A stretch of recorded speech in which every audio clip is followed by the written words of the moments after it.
What did you say? Flagpole. Take your stinking paw off me, you damn dirty ape! No! You're a wizard, Harry. In spite of everything you've done for them, eventually they will hate you. And I care! What is the deal? No, do me a favor, Captain. Go fuck yourself. Language. Why so serious? What's your favorite scary movie? I'm vengeance. Avengers! Assemble. Little Goblin Jr. Gonna cry? No! Oh, wrong James Franco movie? Yeah, wrong one. We're not doing the Bully Maguire one. We're not doing Spider-Man 3. We haven't even talked about Spider-Man 2 yet. My bad. We haven't even talked about Spider-Man 1 yet. Yes, we have. Oh, what episode was that? Was it episode 2 where we talked about Jurassic Park? I think it was episode 15 where we talked about... I think that's wrong. I'm not gonna lie. That's another episode. Oh, well. Go listen to episode 2 and episode 15, and if you find the one where we talked about the first Spider-Man movie, go listen to that too. Hey, number Welcome 17 back. Number 17 is where we talked about the first Spider-Man movie. Number 15 was Loki Season 1, so you can go listen to both those episodes. Hey, we talked about Loki Season 2 too, didn't we? Yeah, we did. Not too long ago. Wow. Because Loki Season 2 wasn't that long ago. It was episode 40 of the show. We Here you talked go. about all kinds of stuff. We do. What is A lot this of- show? That's so random. And I'm Braden. With me, as always, is Who Are You? Who am I, man? You know, some call me the leader of a ape uprising. Some people call me Caesar. Some people don't call me Caesar. Some people call me James Franco. Or what's his character's name in this movie? I don't remember. Look, I'm not This- gonna lie, I don't remember his name either. I don't remember a lot of characters' names in this movie if they aren't apes, I'll be honest. That I'm not gonna lie, I'm the same exact way. That's crazy. I know a lot of the actors, though, so maybe if I didn't know the actor, I would remember the character name more, but, like, I just see James Franco. I'm like, yeah, this is James Franco. And, I mean, And if you're you know, confused see- from what we're talking about Rise of the Planet of the Apes. yes, we are. The first of the most recent Apes trilogy, the long-running franchise, and still going strong, because we're getting a new one this year, later in May. Kingdom of the Planet of the Apes. Yeah, I believe that comes out Memorial Day weekend. I think that sounds right to me. Yeah, yeah. So last Friday in May. Yeah.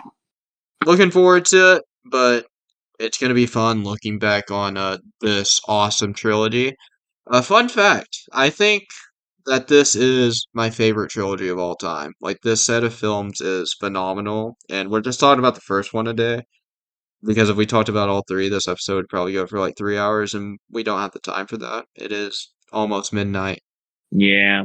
I kind of got to go to work tomorrow eventually. So, you know. Yeah, me too. We're gonna- but, Yeah. maybe But yeah. an ape uprising will happen, and we'll have an excuse. Yeah, I don't want an ape uprising to happen. Me either. Unless I can get a best friend like, you know what? I'll save. I think it's both of our favorite ape throughout this trilogy of Oh. movies. Other than But- Caesar. We'll save it till we meet him. Yes, other than Caesar. Caesar, I think, is undisputed GOAT of this trilogy. Like, if he Yeah. isn't your favorite, then you're just wrong. No, something I love about this trilogy is like, I still haven't rewatched Dawn and War, but I've seen both of them more than once. And the thing I always remember about the trilogy and that like really impresses me is like it's undoubtedly Caesar's trilogy. Like, these are his movies. Yes, it's like how the first 3 Star Wars movies are the rise of Anakin Skywalker, or the rise and fall of Anakin Skywalker. Like, he may not always be the focal point, but this movie revolves around him, you know? Yeah, 100%. And he's Yeah. like he's the most interesting character by far too. Like, without him in this movie, it wouldn't be what it is. Obviously. You know what I do find funny about this trilogy of movies. We don't get one recurring human character We don't. Yeah, James Franco never throughout shows up this again. trilogy. James Franco never shows up again. The guy in Dawn never shows up again. Yeah, Gary Oldman. Well, spoiler alert if you haven't seen these movies. Go away now. Yes. They're like 10 years old. Well, what? How old is War? 7? 7 years old. It's going on 7. So if you haven't seen these, you should watch them. They are phenomenal films. Yeah, no joke. Like, kid you not, his favorite. It's not a secret. Your favorite movie is of all times probably The Dark Knight. Oh yeah, 100%. Your second favorite movie of all times probably Batman Begins. Yeah, probably. And The Dark Knight Rises is in your top 20, Probably maybe not. Probably not. top 50. Probably not. Really? No, probably not. Top 100? Mm, Probably top 200 for sure. Oh, okay. Yeah. And yeah, but yet you say, I just don't think there's a weak. I think a lot of people say that this movie might be the weakest of the three, but I think this movie's perfect for what it is. I I think I might agree with both those statements, and I think that says a lot. Yeah.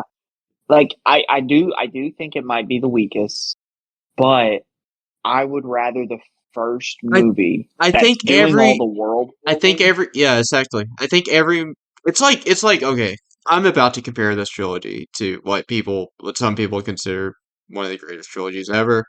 Lord of the Rings trilogy. I think this does what the fucking Lord of the Rings trilogy does. It's like extremely consistent. It's it's like got an overarching narrative like in the end. This is Caesar's story, kind of like how like the original Lord of the Rings trilogy is like Frodo's story, right? It's about his journey. And like each movie offers something different. Do you No, agree with yeah, that? you're right. Yeah. No, yeah, yeah. I thought you were gonna keep going, but yeah, you're right. Each movie does offer something different. So this starts out with we got the scientist James Franco. That's his character's name in this movie too, is James Franco. So don't let anybody tell you different. It's just James Franco is the Okay. scientist. That's his character's name. His name is Will Rodman. This is why we didn't remember it. It's a very boring name. Yeah, it's the stupidest name ever. So old I'm not gonna refer to him as Will, I'm just gonna call him James Franco, but if you want to know his character's name, it's Will. We're probably not So going to call most of these characters by their name other than Caesar and Toba and the apes. and to back up a little bit, uh I feel so bad that I'm sitting here calling James Franco's character James Franco and I refer to Caesar as Caesar. But Andy Serkis, good God, does he deserve so much credit for making these movies work?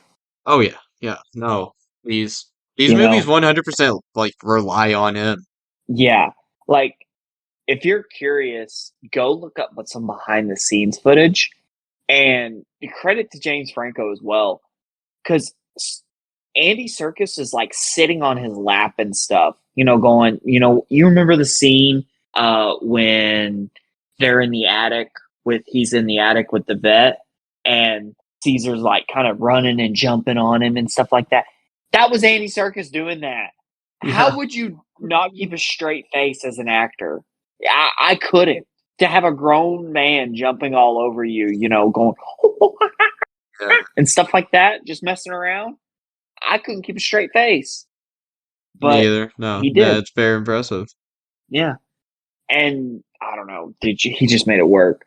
But James Franco is a scientist guy. And before he gets shipped off to North Korea with Seth Rogen to do the interview movie, he's developing a cure for the old Alzheimer's. And he gets this monkey named, was it Bright Eyes? Was that her name? Or was it Blue Eyes? One's his son and one's his mother. Bright Eyes then. I think Blue Bright Eyes is Eyes. his son. Okay, then Bright Eyes, yeah. So, yeah, Bright Eyes, they inject her with this cure for Alzheimer's, which, back up just a second again. Don't do experiments on animals. That's kind of fucked up, don't you think? Very. Yeah. So they're injecting her with this cure for Alzheimer's, and I don't remember what the whole thing was, but I guess they were going to get her for more tests or something, and she started freaking out.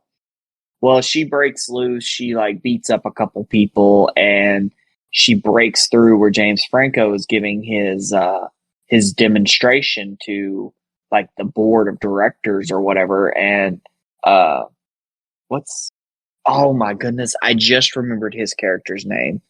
The James Franco's boss, the business guy. Steven, right? Yes. Yeah. Yeah. Steven Koba Jacobs. spells his. Yeah, Jacobs. Jacobs. That's what Koba writes. Jacobs. Yes.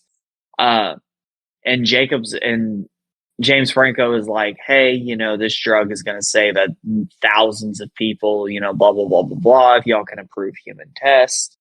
And Jacobs is like, and you're going to make so much money. And those guys are like, yeah, we're going to make some money.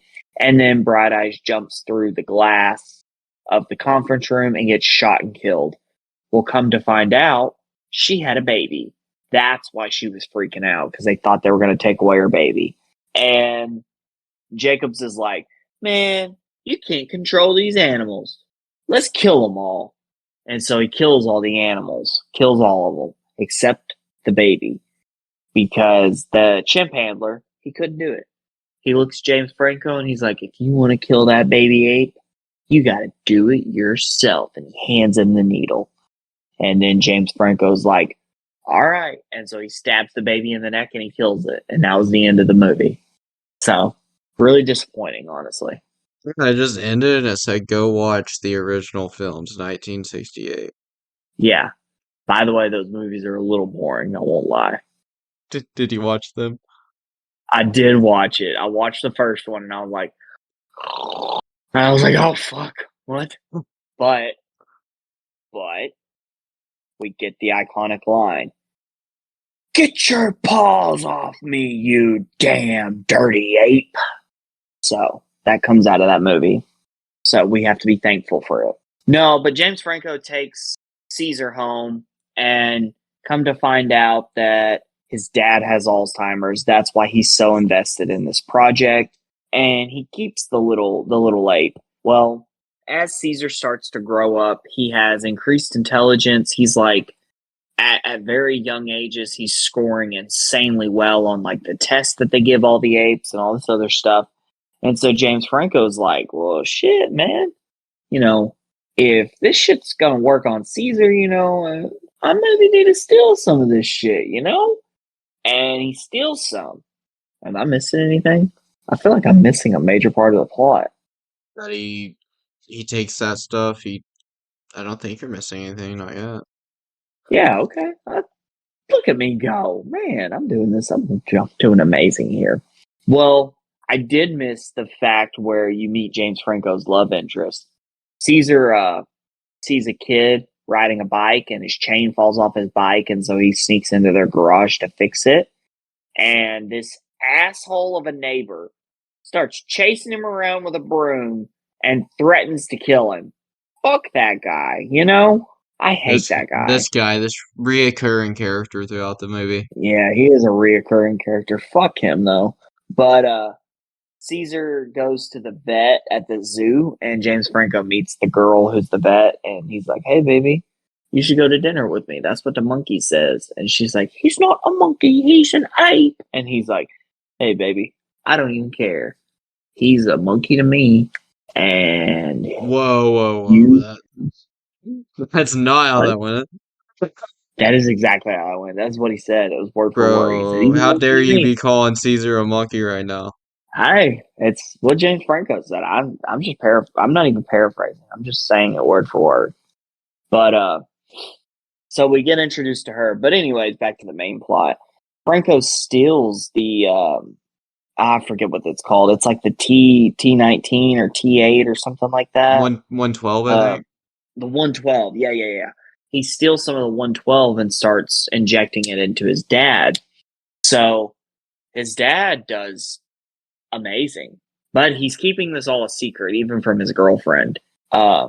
His dad starts the brain cells are repairing themselves. The Alzheimer's isn't spreading anymore. It's kind of being pushed back by the T12. And he goes back and he talks to Jacobs, and he finally tells Jacobs what he did. And he's like, "I'll have your career for this." And he's like, "But it works." And Jacobs is like, "Cha-ching! Money!" And he's like, Start development on the T13. You are skipping a lot now. Am I? Yeah, no. He doesn't reveal that to Jacobs until, like, towards the end of the movie. Like, Then what started the... I forgot what started the approval of the T13. It was that, but that's, like, it's still after, like, Caesar, like, gets taken by animal control and stuff. Oh, it is? Yeah. Oh, damn. I think you're going to So, have to take over. I clearly have... I've messed up. My one job, and I messed up. No, so it's when like the effects of it stop wearing off because what is it? I don't know, the Alzheimer's, like, it found a way to continue to spread, like, to fight the TH12 It's was spreading... 112 was it producing. starts spreading quicker than what the 112 is doing. Yeah. So that happens, and then he's out and about, yeah, like, in that dude's car, the pilot's, and he's like, "Yo, what are you doing? What are you doing? Yeah, really, what are you doing?" And he's like, "Okay, I'm calling the cops. Just back off." And then Caesar's like looking out the window, and he's He like, sees that finger. He sees that finger going into the old man's chest. By the way, "Yeah," and he's super Caesar attached to and his dad, James Franco's dad, Caesar and John his Lithgow. dad, James Franco's. Yeah, he really loves him. Like, that's his bud right there. And he sees that finger of that douchebag who tried to hurt Caesar earlier on going into that chest. And that motherfucker, he's like, "I'm calling the police." And he goes to, like, walk inside or whatever. And Caesar, like, tackles him and starts pounding on him. Well, then the motherfucker manages to hit Caesar in the head with a trash can lid and start running up the steps. And that motherfucker does a 619 on this guy and hits him off the porch. Yeah. And then he fucking starts pounding on him again, and he manages to get up and get away. Well, maybe he doesn't start pounding on, but he manages to get up and start running. Well, Caesar gets in the trees and just pounces this dude. And what does he do? Grabs this motherfucker's hand and bites his finger. And then James Franco's dad is like, "Caesar! Caesar!" And he goes over to Franco's dad, and he's like, crying like a puppy. And everybody in the audience was like, "Oh!" But everybody on the street that was looking at the brutal ape was like, It's like, what? They screamed. Yeah. I screamed, but it probably didn't pick it up. No. But yeah. Anyways, they were like, crazy, crazy, crazy ape. But yeah, I forgot what I was saying in the middle of what I was saying. Animal control comes, take Caesar. And James Franco's like, "Yo, what are you doing? Get that thing off of him," because they have whatever they put on animals at animal control, apparently. We did skip the part where he takes Caesar to the redwoods and lets him run around, lets him run free. Oh yeah, so he takes him there when he's 3 years old, and then it fast forward like 5 years, and still same place. And they encounter a dog. Well, what happens is, Caesar's he's matured and stuff at this point. Oh yeah. And he's obviously smarter than regular animals. And so he sees the fact that he's wearing a leash and a collar, and he sees a dog doing the same. And it kind of makes him think, and the dog's barking, freaking out. And James Franco does the wrong thing of pulling the leash. And Caesar's like, "Okay, and what am I to you? Am I a pet or what?" And he's like, "No, you're my son."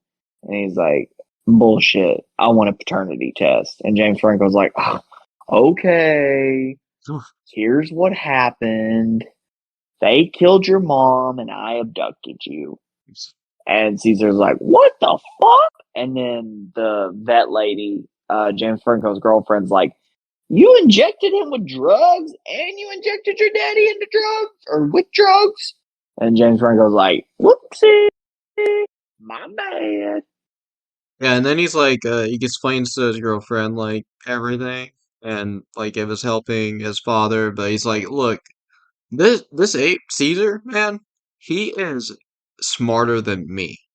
I'm a scientist. This man has, like, what was it? He's like, he said he started something, and then, or he, like, just, like, drew the diagram or something like that, like, I don't know, he, like, did the minimal, and then, like, he said Caesar finished it. I'm like, so yeah. When he was documenting Caesar's progress, he did say, I love the part where he's just like looking at Caesar on the video camera and he's like, and he's surprisingly good at chess. And it looks like that Caesar put him in checkmate. And you're just like, fuck, dude. How smart is this motherfucker, you know? Dude, he's so smart. And you see that multiple times throughout the movie, how smart this dude is. But Yeah. yeah, he gets taken by animal control. And we meet our favorite antagonist of this movie. Well, first we meet Brian Cox, Stryker Is from that Courtney Cox's dad? what? I don't know Is that I don't know. Is he? I don't know. I just, I figured you would know that. I don't. I know. I've seen more things Brian Cox is in than I've seen Courtney Cox because I've only seen her in the Scream movies, You've never seen Friends? like a couple episodes. I know she's in Well, it. oh, okay. Well, there we go. No, But no. Brian Cox is Stryker from X2. He was the original Hannibal Lecter in what? Manhunter. Yeah, the movie Manhunter. Oh, yeah. I was like, what the fuck are you talking about? Yeah, and Manhunter, yes. Well, I yes, forgot we he meet was in Brian this movie though. Cox. I didn't. I remember him because I'm amazing. I didn't remember his name though. But we meet him and we meet his. Aren't both of them his sons? No, only Oh, only Tom Felton is Draco Malfoy. okay. Yeah, we meet Draco. By the way, his name is Draco Malfoy. He gets kicked out of wizarding school, so this is what he's doing. He's working at a monkey enclosure, or a chimp enclosure, or an ape enclosure. But he Yeah, decided to that's what do it for happens. Hogwarts. Yeah, he's putting his Slytherin training. He's putting his Slytherin training to good use here. So we meet Draco, and god damn, is he just an annoying little prick. I hate him. I hated him instantly. Yeah, I I don't know who wouldn't. He's a dick. But yeah, he's a dick. Uh, we meet him, and James Franco's like, "I'm gonna get you back, Caesar. I'm gonna get you back." Well, Caesar just wants to go home. He draws the picture of his window and all that other shit. And Caesar comes to realize, though, that, James Franco didn't abandon him, but he's not going back home anytime soon. He does I think he feels kind of betrayed by James Franco. And he realizes that those apes are fucking savages. Like, they're crazy. And Yeah. we meet, huh? I said yeah. I was agreeing. Yeah. Yeah, we meet soon to be one of Caesar's best friends. We meet Rocket, who is the alpha among all the chimps or among all the apes. And Rocket, what's your opinion of Rocket in this movie? He's fine. I liked him. I liked how Rocket was at one point kind of the leader of all these all these apes, and Caesar kind of like. So what happens is Rocket beats the shit out of Caesar to assert dominance, and kind of like flexes on him like, "Yo, I'm the top dog around here. You learn your place. I get all the bitches. You get the bitches that I say you can get." That's basically what he says to him. But meanwhile, while this is happening with Caesar, this is when Jacobs and James Franco have the talk of starting trials on the T-13, and we meet Koba, a monkey or a chimp, ape, whatever you want to call it, that has been experimented on multiple times by humans and has been mistreated by humans a lot in his life. So he just has this natural disdain for humans. He hates them, hates everything about them. But Caesar kind of comes to that realization that, yeah, he's not going home, so he's got to make the best of everything here. And we meet who I was talking about earlier, mine and yours favorite character, the circus orangutan, Maurice. Maurice, our boy Maurice. Dude, He's so he's awesome. so fucking cool. I love that giant orangutan. I love him so much. I do too. I don't know how you couldn't. He's like equal parts cute and intimidating, but also an amazing right hand man to Caesar.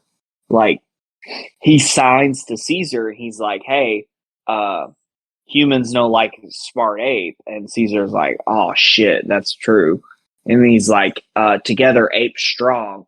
And then Maurice is basically like, "Apes are idiots. Like, I don't know what you want me to do, bro. They're idiots." So Caesar devises a plan to get these apes kind of on the same page here as this, like the same intellect that he has.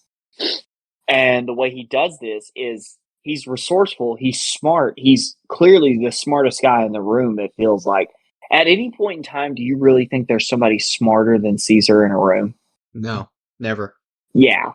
Like, he's just that smart. Like, he might be a chimp or a monkey or an ape. He whatever you wanna literally call is him. Batman. He literally is. He is Batman. No, Well, even the fact that he's pretty against killing. yeah, no. He is, but he does do it. And he has instant regret when he does. I know, and that's we're about to get there. And oh, it's so good.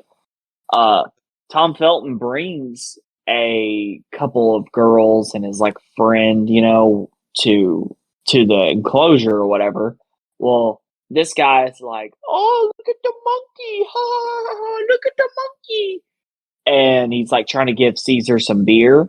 Yeah. Well, Caesar grabs him and pulls him close to the cage. Well, Tom Felton's so worried about like shocking Caesar with the cattle prod, he doesn't even realize Caesar's pickpocketing this guy. He's stealing this guy's pocket knife out of his pocket. And he's just using him holding him as a distraction. He didn't hurt the guy or anything. He just needed the distraction. So he steals it. Clever as hell. And Caesar makes the smartest move possible.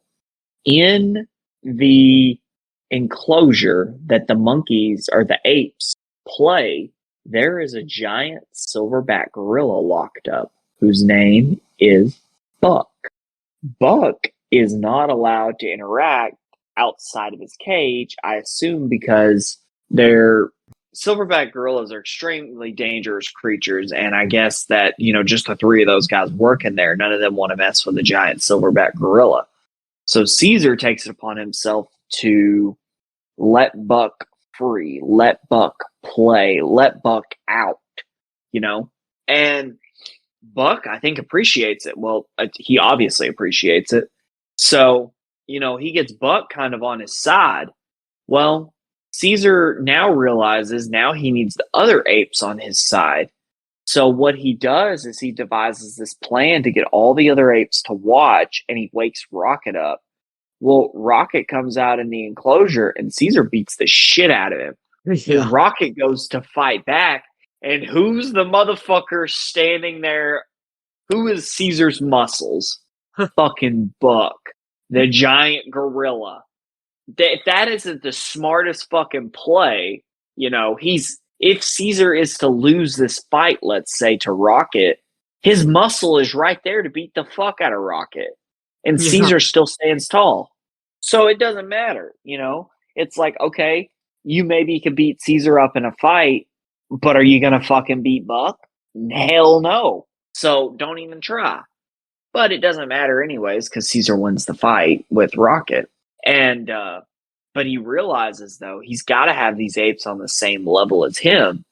And he realizes he doesn't want to be locked up his whole life, you know? Yeah. So he sneaks back to James Franco's house and steals some of the T-13. And he uses it on all of the chimp or all of the apes in the enclosures. Well, we come to find out while they're doing some tests on Koba. Koba does has a flinch or something like that, and he knocks the mask off the chimp handler. Well, we find out that skip ahead a little bit here that the T13 virus is deadly to Yep. humans. It is not. It is not good at all. It will kill humans instantly, not instantly, but it'll make them very sick and they will die. And so, but with apes, it does the same thing the T12 did. It makes them smart. Maybe makes them a little more smart. So Caesar got some of the 112 and the 113, flowing through him, and there's no telling how smart that motherfucker is. Then now he's most definitely the smartest guy in the room if he wasn't already. But 100%. you get Caesar out there, teaching all the apes to sign, teaching them everything. And he's like, all right, boys, we're going to devise a plan to get the fuck out of here. So what he does is he just stays out in the little yard thing and positions himself in the tree where the sniper's nest can't see him. And Tom Felton's like, you dumb, stupid, dumb ape, I'm going to come get you. So he goes out there and he goes to hit Caesar with the cattle prod, and he gets him once or twice, but he grabs his wrist. And we get Tom Felton saying, get your paws off me, you damn dirty ape. And the music builds and the tension builds, and you just see the look on Caesar's face. He's overcome by anger, and he just says, no! And he speaks for the first time. What was your reaction the first time you heard Caesar say? What was your reaction this most recent time you heard Caesar say no? My reaction usually, like all times, is that was fucking awesome. Like one of the best things I've ever seen. I was lucky It's enough to experience this movie with somebody who had never seen it before. The pure shock and just joy on their face when Caesar said no is something that will stick with me for the rest of time. That's awesome. Because it's so great. And I think me and you are in agreement. It's probably one of the best moments in just any movie ever. Yeah, So definitely. fucking It's like good. it's one of the most epic moments ever. And it's just everybody's like, what the fuck? The other apes are in shock. The humans are in shock. Everybody's in shock. Well, Dude, oh my god, the close up of Buck's face, like him in shock, I was like, oh, it's so good.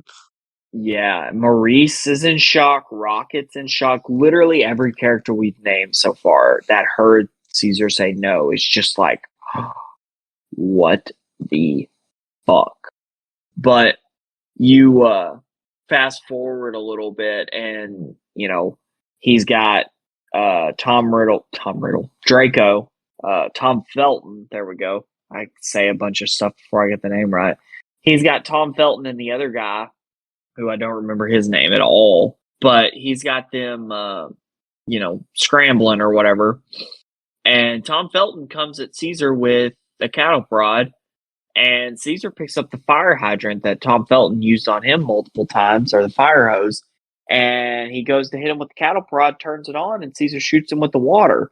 He might be the smartest guy in the room, but that was a very bad decision. Kills him. Kills the guy. Kills Draco dead. Lucius should have raised a better son that could withstand some electricity, because Draco's dead now.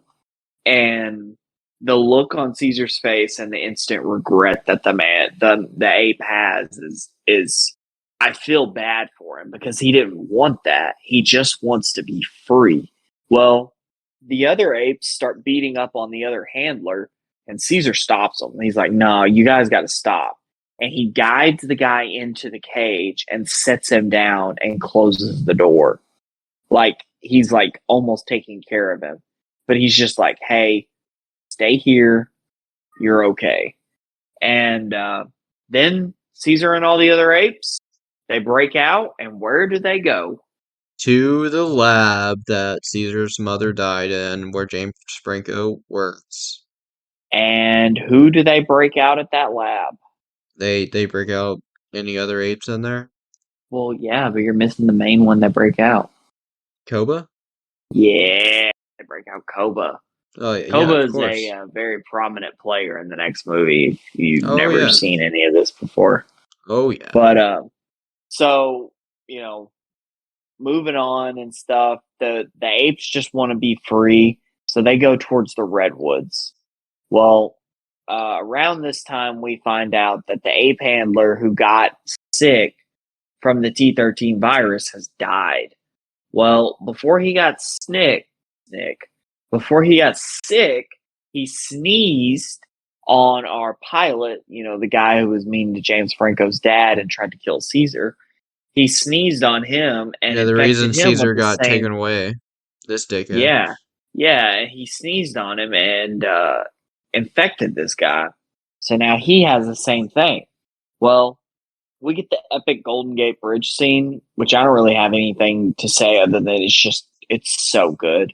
You get the horse scene where you just see the horse running across the bridge, and then the ape just kind of pops up on it, and you're like, "What the fuck? Where did it come from?" You get the cloud kind of covering everything, and Caesar's like, "All right, orangutans, you go down. Everybody else, you go up." And then silverbacks, push that bus over and push it, and we'll use it as cover. And he's just strategizing against all the cops that are trying to kill him. Well, they have like a M240 Bravo or some shit like that mounted on a helicopter, and they're shooting and shooting and shooting. Who's the motherfucker that takes some bullets for Caesar? Takes bullets for Caesar. Takes bullets for Caesar. Oh, you don't remember Wait, who it is? someone took bullets for Caesar? I don't remember that. Yeah, I don't and remember he this jumped as in the helicopter. Oh, Buck took Buck. bullets? Yeah, he took a couple shots for Caesar. Oh, okay. Yeah, Buck, yeah. let I me remember tell the you, helicopter moment. Yeah, always. die-hard loyal follower Buck is. Buck is, I want a Buck in my life. Good grief. That man he was loyal to Caesar to the end. Took a couple shots for him, jumped in the helicopter, caused the helicopter to crash. And Jacobs is on this helicopter, by the way, and survives. Well, he's begging and pleading Caesar for help, but Caesar pulls the Batman and says, "I don't have to kill you, but I also don't have to save you." And just kind of walks away. And who wanders up? Koba. And Who else? yeah. The one that's And been experimented on this whole time by the Jacobs. one that just hates humans also. Hates them with a passion. And he pushes the helicopter right off the bridge. So Jacobs just dies. He just drowns.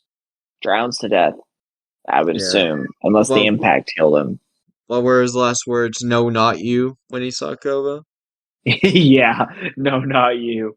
It's like you know what you did wrong, and yet you don't want to, pay for the consequences of your actions. Like you have to pay for the consequences of your actions. Like I don't think Jacobs deserved to die, but I mean, fuck. I mean, that was a chance. There's always a chance for that. So Yeah.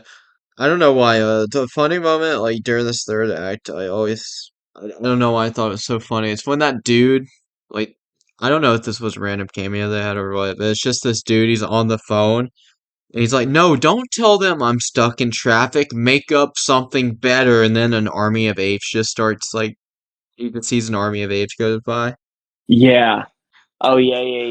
Or he said, You're make up saying that. something smarter, and I'm like, well, Yeah. not necessarily smarter, but once they see the news, they'll know. No fucking joke. Yeah, that shit was crazy. That shit was funny. I do remember that. Yeah, that's like the first thing we see whenever we get to the Golden Gate, and then we see all that Yeah. apes running across his car and shit, and it's like, well, I think I know what to do now. But Yeah, it's pretty miraculous that there were less like few casualties, like not more casualties in this movie. yeah, Caesar was kind of directing traffic, being like, "Hey, don't kill him! Don't kill him! Don't kill him!" He's not wanting to kill humans. Caesar doesn't have any ill will towards humans.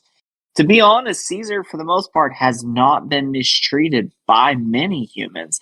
He still has a love for a human who finds him on the bridge, and they have a little bit of a heart to heart before Caesar disappears. he's like, Caesar, come home. And he's like, Caesar is home. And he's talking about being in the redwoods with the other monkeys. Oh yeah, And when James he Franco's like, confronts him and Koba jumps on him at first, and then Caesar yeah, jumps on Koba and he throws him like 10 feet. I'm like, God damn. yeah, you don't fuck with Caesar's boy right there. Yeah, Yeah, no, yeah. I Koba, don't really have.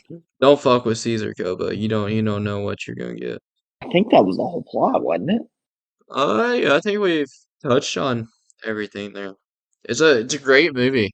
It's. I give this movie 100 no out of 100. 100 This no's is out of 100 no's. yes, it's a perfect rating. It is because, well, with two negatives makes a positive, so that makes a perfect 100. Yep. It's one of the only movies. I say one of the only movies. I'll say this for each of these individual movies. It's one of the only movies that I will consider almost perfect. Like It's really good. all joking aside about Jurassic Park and stuff, in my opinion, Jurassic Park is a perfect movie. Like there's few flaws. This Yeah. movie fits in that category of few flaws.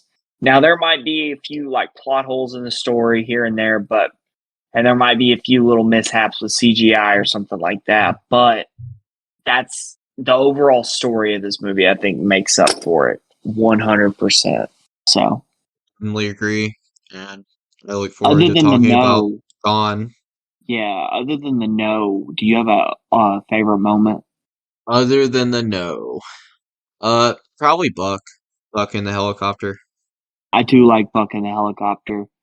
I like I kind of like the one where we see Koba, the moment where Koba pushes the helicopter off the bridge, because it just kind of goes to show what kind of mindset Koba has towards humans. Yeah, it's pretty good. Like tease to where Dawn is going. Yeah, yeah. Like you just said, I'm kind of excited to talk about Dawn. I've recently rewatched it. I may rewatch it again, just so it'll be completely fresh on my mind. Yeah, well, we'll talk about that sometime, like before the new one. We'll get to Dawn and more, but we got 4 months before the new one, so over the course of the next 4 months, we'll get to Dawn and more. But Do what you else do we usually do?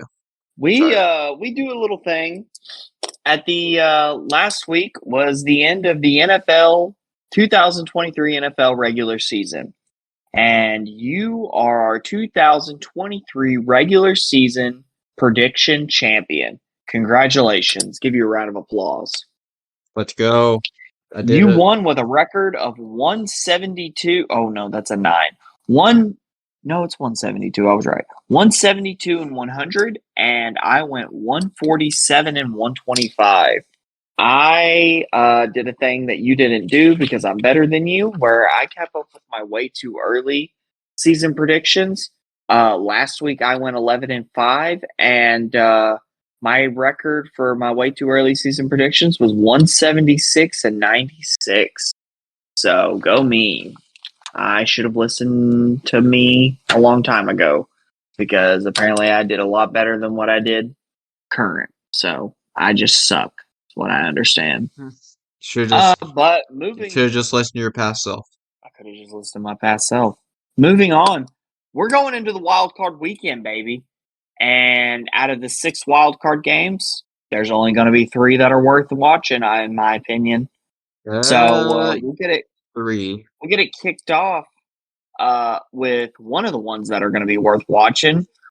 We got the Cleveland Browns, the team that has been irrelevant for years, the team that has gone through 4 quarterbacks and miraculously landed with Joe Flacco, a man that you would think to never hear his name in the National Football League again, a man who is sitting on his couch to begin the year, leading the Cleveland Browns into Houston, Texas, to take on the Houston Texans by the rookie-led quarterback C.J. Stroud. Who do you got? So, this was a I game was earlier supposed to this say something season. else. This was a game, but it was a game CJ Stroud did not play. So, Did Joe Flacco play? yeah. No, Joe Flacco Okay. he was flaming that game. He was throwing dots everywhere. I think he did throw a Gotcha. pick. Ooh. Yeah, no. I watched that game though. It was around Christmas time. The Browns won that game pretty handedly, but like I said, there was no CJ Stroud. But I, the Browns defense is just too good, man. I'm going with the Browns. You're going with the Browns? I am. I am. I tell you what, at the sake of being different, I'm going to go with the rookie sensation, CJ Stroud, for his first career playoff win. I'm going with the Texans. Okay. How many? I'm gonna be curious to see how many of these we have different. Moving on into the next game, this is one of them games that I personally don't think will be worth watching, and I'm pretty sure we both picked the same team on this one. We got the Tua Tagovailoa led Miami Dolphins, the team that cannot beat teams with a winning record unless they play the Dallas Cowboys, coming in to Arrowhead Stadium with 15-degree weather to take on the receiverless Kansas City Chiefs. Who do you got? Yeah, I'm going with the Chiefs. Yeah, me too. Yeah, they don't need a receiver. Yeah, they have a winning record, so it's a guaranteed dub for them. Yeah, and Patrick Mahomes, I hope too. Yeah. Pat is I've seen a lot of people talking shit about Patrick Mahomes. I'm not a big Patrick Mahomes like fan or anything. I don't hate the guy or anything. It's just, I get jealous, or I used to get really mad when people would be like, he's the best QB in the league. And I'm like, Aaron Rodgers is still in the league. Thank you very much. But yeah, anyways, moving on, and this might be biased, to possibly the best and most anticipated, I feel like, game of the weekend. The Jordan Love Oh, wait, led. The Steelers Bills game is before this. Are you sure? Yes, it's at noon Sunday. How sure are you on a scale of 1 to 10? 100% certain. Okay, well, you're right. So, moving on to a game that nobody's going to care about, we got the Mason Rudolph / Kenny Pickett led Steelers. Who cares? Don't know why they're in the playoffs. Versus no one the Josh wants Allen led Bills. no one wants the Steelers in the playoffs. Bills, fucking save us from another week of having to watch the Steelers play boring ass football, please. Thank you. Yep, going with the Bills. Josh Allen, I hope you throw 5 touchdowns. Now, backtracking just a little bit, we got the Jordan Love rallying led Green Bay Packers versus Dim Boys, a team that is irrelevant in the playoffs, a team that is 0-4 against the Green Bay Packers. You could call this a second home game for Green Bay because AT&T Stadium is owned by the Packers. It's the Packers versus the Dallas Cowboys. Oh, man. Who you got? Oh man. For the sake of being different. I think the Packers can definitely win this game. I'm going with the Cowboys though. Hey, fair enough. I love the underdog mentality going into this one. Let's just say a lot of people didn't expect the 2016 Packers to go on the road and beat the Dallas Cowboys in the divisional round. But Jared Cook, Aaron Rodgers, and Mason Crosby would have a couple words to say about that. So, moving on to the last interesting game of the weekend, I feel like, will be the Matthew Stafford-led Rams. The former Super Bowl champion Rams coming back. I say Rams coming back. Stafford coming back to Ford Field to play the Jared Goff-led Lions. These are teams that swapped quarterbacks and have had equal success in different ways. The Lions, they're the number 2 seed in the playoffs. Congratulations, Lions. Number 3. The Rams, number 3. I'm sorry. No, the Rams, they won a Super Bowl a couple years ago. These teams have had equal success with this quarterback swap. Right. Rams, Lions. Who you got? Man, I really want the Lions to win this game. I think the Lions are even probably the better team, but I think the Rams at least Sean McVay in the playoffs, Matthew Stafford in the playoffs. Well, not even Matthew Stafford in the playoffs. Mostly just Sean McVay coaching in the playoffs. He has more experience. So I'm going with the Rams.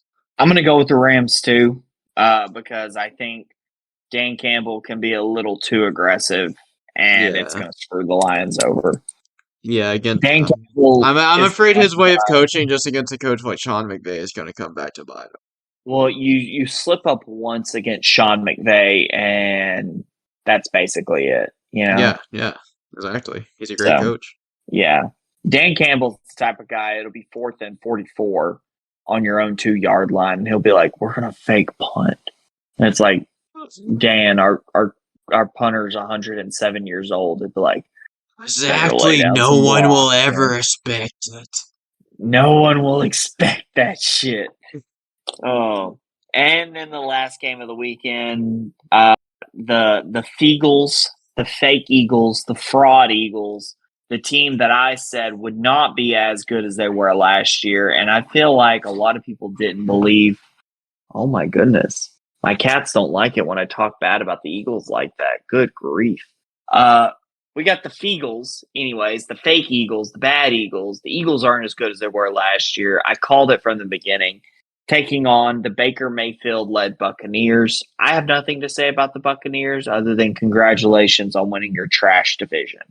This I don't know who cares about this game. Uh, I'm going with the Feagles though. I'm gonna go with the Bucks just because I think it'll be funny if they do win. I mean, the Eagles have only won like one of their past 6 or 7 games or whatever it is. Yeah. Yeah, By the way, here's a statistic for you. Uh, Jalen Hurts has 15 rushing touchdowns. 12 of them came from the 1-yard line. So yeah, if that the makes sense. Buccaneers can just stop the tush push, which they have a high success rate, but teams have kind of figured out how to kind of combat it a little bit. The Eagles, if the Bucks figure out how to stop the tush push, they'll be okay. Really. No offense to any there's some Eagle players that I like. I like Devontae Smith. I I like kind of Jason feel like this Kelsey. game's going to be low scoring and boring. I 100% would agree with you. But the Eagles' defense, is there a defense? The Eagles' offense, is there an offense anymore? You could say the same thing about the Buccaneers, but Baker's at least more consistent than Jalen Hurts is this year.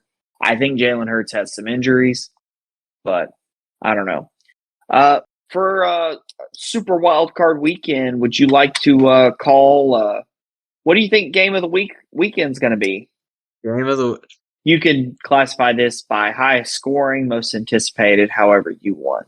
What I hope is game of the week, and I think has the potential to be game of the week, is Rams versus Lions. That's a good one. I could see that.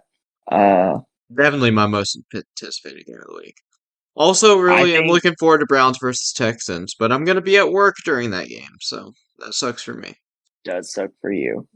In my opinion, at least for half of America, half of the half being Cowboys fans, and then the other half being people who just like the Packers, and then the other half of that being people who just hate the Cowboys. I think the most anticipated game will be Packers Cowboys. For me, at least, we will determine what the best game of the weekend, I guess, will be next week. Yeah. You got a Super Bowl pick? Yeah, I'm going to go. Man, dude. I'm going to go 49ers. 49ers, Browns. Joe Flacco's going to take the Browns to the Super Bowl. I like that. I thought you were going to go 49ers Ravens again. Go safe. I'm going to go. I'm going to go Steelers Packers just because that would be hilarious if that happened. Oh my God. The Steelers in the Super Bowl, I wouldn't. I Oh, they couldn't. wouldn't win. Still, They if they wouldn't got win. there, oh my God, dude. Do you know how many? Man, I don't know How many like I don't know how many of us there would be 17-10 left. games we had to watch? Yeah, that'd be fucking crazy. I don't know. I'm excited to watch Joe Flacco and CJ Stroud.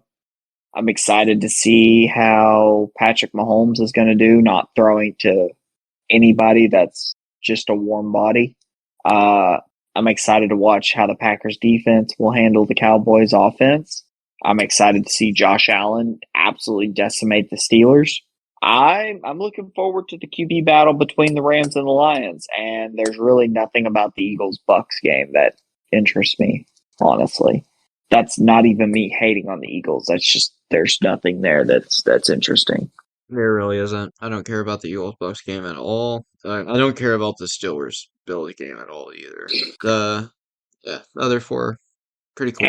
And in some just quick news, how do you feel about Bill Belichick and the Patriots parting ways? It sucks. As a Patriots fan, would you have liked to see Bill one last run, one more season? I don't know. If he's like, I guess it depends if he's done or not. Like, if he's done, I'm fine. But if he goes somewhere else, I'm gonna be kind of sad. Well, I saw that apparently Bill Belichick was open to stepping down as GM if that meant he got to stay with the team. And I guess the team just did not want that. So I guess Okay then. the Patriots are moving in a different direction. Well, I guess so. But yeah, I think that's it. That's been it. That's So Random. You can find this podcast on YouTube, Spotify, Apple Podcast, wherever you get your podcast from. If you're watching this on YouTube, leave a like. Leave a comment that says Joe Flacco, elite quarterback, question mark? Or leave a comment that says the Eagles suck. Joe Got Flacco anything else? Joe Flacco is the Caesar of football, question mark? Ooh, that's a good one. Check out more of Braden's videos at the Red Arrow. He made a video about why the new DC animated film sucks. Go listen to why he says it sucks. He did not say it doesn't suck. It's he fine. said it's the worst film ever made. It's fine. Oh, he said it's as good as The Dark Knight. So go listen to what he No. has to actually say about it. Yes, in please his do. video. Please do. That's been us. That's been it for us this week. Have a good Merry Christmas, everybody. Because it's Christmas. Bye.